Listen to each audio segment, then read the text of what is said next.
Hey mate, my name's Andrew Ucles and I'm now running wild tours in the land down under.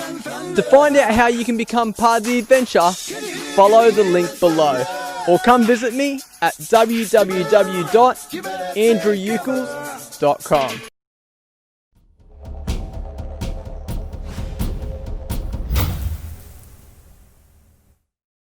It's estimated 1 million camels are roaming across Australian deserts causing environmental havoc. A feral camel management program has been culling the animals in Central Australia, a move labelled inhumane and wasteful by one pastoralist. But another argues much more culling is needed to deal with the camel problem.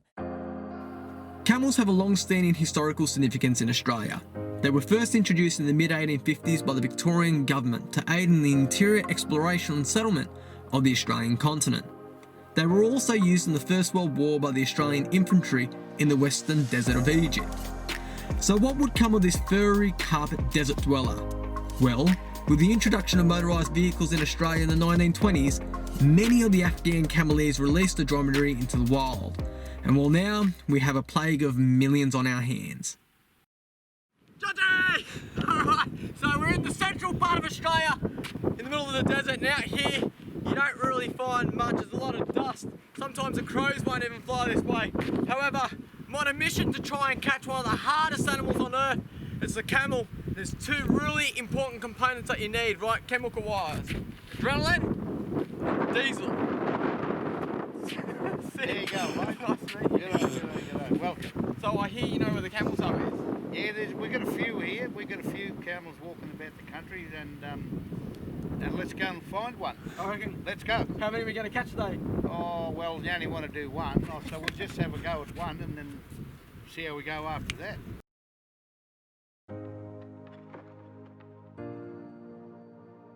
Now, Sid here is a camel mustering expert. If there is anyone that you can rely on to get you in front of a herd of camels, it's got to be Sid. His suggestion was an ambush attack approach. Using both natural cover and my speed was going to be my best option. But first, he had to find the camels. Now, the interior of Central Australia kinda looks like Mars, and it doesn't take that much exploring to start finding the remnant tracks of camels. In this one location, there were literally hundreds of camels that could be seen with the naked eye.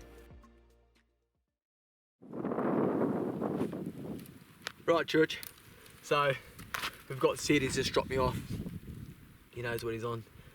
Essentially, we've just seen some camels just go over the back of this ridge here. There seems to be a big bull camel which is there. And that's probably the one that you want to target. The larger the animal, the more it's going to get worn down, you know, when you're trying to chase this. So he's going to try and herd them back.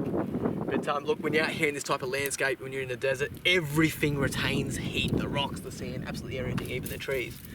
So it's very important to keep hydrated when you're out here. So got the camel back, got some water, so hopefully, you know, it's going to keep us sustained. But once again, like this landscape here, yes, it's open, they can see it from a good distance. So trying to use cover is going to be your best advantage. So let's hope we can get onto one, eh? Now, with Sid on the move, he was slowly mustering small groups of camels towards me. The reality of coming face to face with a desert dweller was now inevitable. Now, what was about to happen, not even I could comprehend. Now, with literally a herd of 100 camels charging towards us, finding it hard to breathe through the dust, it was a matter of only singling out the larger bull and trying my best attempt of getting the lasso into a good position.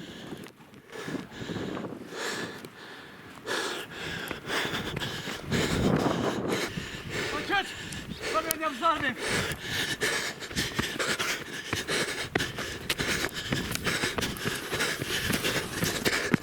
You've only just got him, Bruss. Let me just walk in. Let me talk to the camera. So this is not how you catch a camel. This guy. Got a camel back. Been walking with him for a bit. He's an old bull.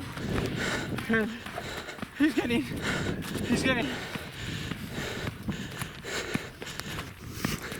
You can tie him up to a tree.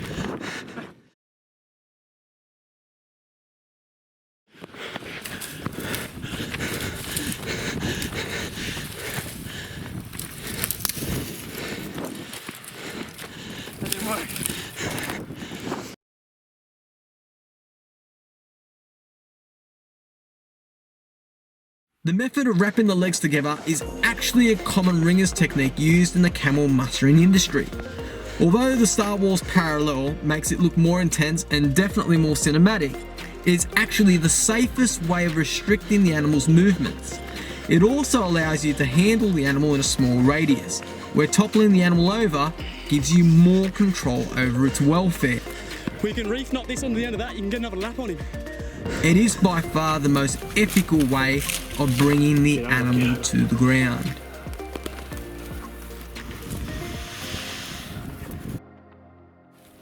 Settle! That's not good. Okay. And you can see they're a pretty calculated animal too, in that he's just waiting to get a bit of energy to get back up. So he's not completely done yet, he's not completely tired. He's just taking a nap. All right, settle. Let me get that. Settle down with me. There we go. Settle. All right, mate, we're gonna let you go. All right, so Church. Now, if you ever had the idea of running down a camel, you better make sure you got 3 things. One of which is probably people to help. Second of which, a lot of diesel. And the third of which, a bit of persistence and someone that knows how to drive. Now, you're essentially dealing here with a desert specialist. This here is the Arabian camel, the one-humped camel. It was brought over from Afghanistan back in the 1840s, and you're probably thinking, well, why in the hell would they want to introduce a species like this to an untouched landscape like Australia, right? Well, for that reason, Australia was somewhat untouched, and to explore it, we needed to find an animal that was capable of surviving the most harshest deserts on earth right here in Australia.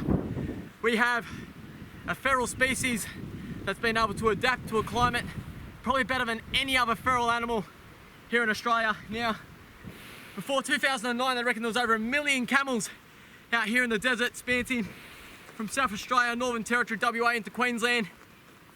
And there's a lot of money that the Australian government spent, over $20 million, in trying to reduce the number of camels.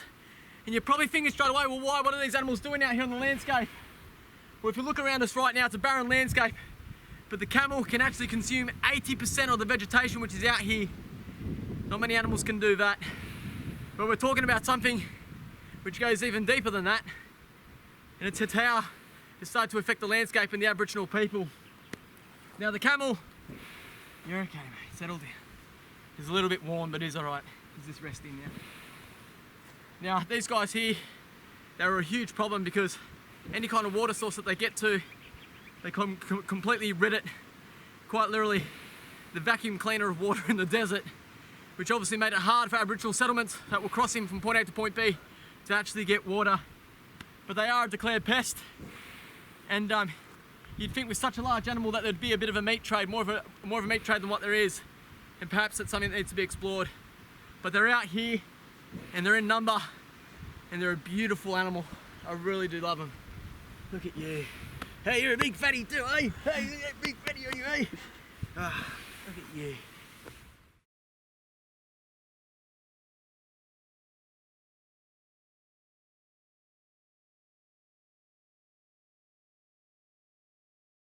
Hey guys, you can now find me on all 3 platforms: Facebook, Instagram and YouTube. Now, Church, I've also got Ucles Wild Tours coming out this year, so make sure you check it out.